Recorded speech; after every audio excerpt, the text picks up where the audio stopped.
कबीर मार्ग चले अधोगति, चार हाथ माई देख, पर तिरिया पर धन ना चाहे, समझ धर्म के लेख। कि जो नेक भगत होगा, सच्चा भगत होगा, सतगुरु का भगत होगा, वो यदि रास्ते रास्ते जा रहा है तो उसकी नजर केवल कितनी होगी? 4 हाथ, 4 हाथ तक की उसकी नजर होगी। यानी 6-7 फुट ही देखेगा वो सामने। 6-7 फुट देखकर चलने का मतलब है सामने से कोई माता बहन आ रही है तो उसकी तरफ नहीं देखेगा, उसके चेहरे की तरफ नहीं देखेगा। वो अपनी नजरें सीधी करके चलेगा, अपने रास्ते चलेगा नीची गर्दन करके। सामने वाली को महसूस भी नहीं होने देगा कि इसके मन में कोई दोष है क्या। इस प्रकार से भगत ने अपनी रहनी करनी को ठीक करके चलना होता है।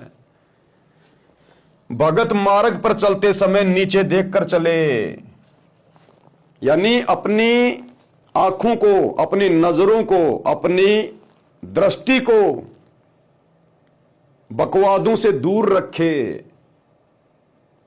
एक सभ्य इंसान की तरह, एक सभ्य नागरिक की तरह उसने व्यवहार करना चाहिए। भगत मार्ग पर चलते समय नीचे देखकर चले। भगत की दृष्टि चलते समय 4 हाथ यानी 6 फुट दूर सामने रहनी चाहिए। धर्म कर्म के ज्ञान का विचार करके पर स्त्री तथा पर धन को देखकर दोष दृष्टि ना डाले। हम जा रहे हैं रास्ते रास्ते, किसी की बढ़िया कोठी आ गई, हमने बार बार नहीं देखना उसको। बार बार देखेंगे तो काल प्रेरणा से मन में विचार उठेंगे, यार मेरे पास भी होनी चाहिए थी ऐसी कोठी। ऐसी कोठी बनाएंगे तो कितना पैसा लगेगा।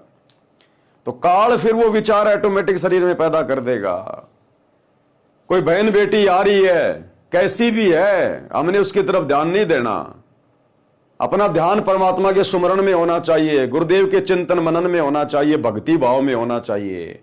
और हमने दोष दृष्टि से किसी बहन की तरफ नहीं देखना है, सामने वाले की चेहरे की तरफ नहीं देखना हमने, क्योंकि ये काल का षड्यंत्र है। हम देखेंगे तो मन में कहीं ना कहीं थोड़ा बहुत दोष ये जरूर पैदा करेगा। तो इसलिए गुरुदेव कहते हैं नीची गर्दन करके चलो। अब ये हर जगह बात फिट नहीं होती है। बहुत सारे भगत भाई बहन अपनी गाड़ी चलाते हैं, ड्राइविंग करते हैं, बाइक चला रहे हैं, कार चला रहे हैं, तो उनके लिए नहीं कहा परमात्मा ने कि 6 फुट ही देख के चलो। नहीं, वो 6 फुट देखेगा तो एक्सीडेंट हो जाएगा। परमात्मा ने कहा कि बकवाद की दृष्टि से नहीं देखना भगत ने, मन में दोष की दृष्टि से नहीं देखना। बाकी आप गाड़ी चला रहे हो, आपको तो 100 मीटर आगे देखना पड़ेगा, तो उसके लिए नहीं कहा गुरुदेव ने।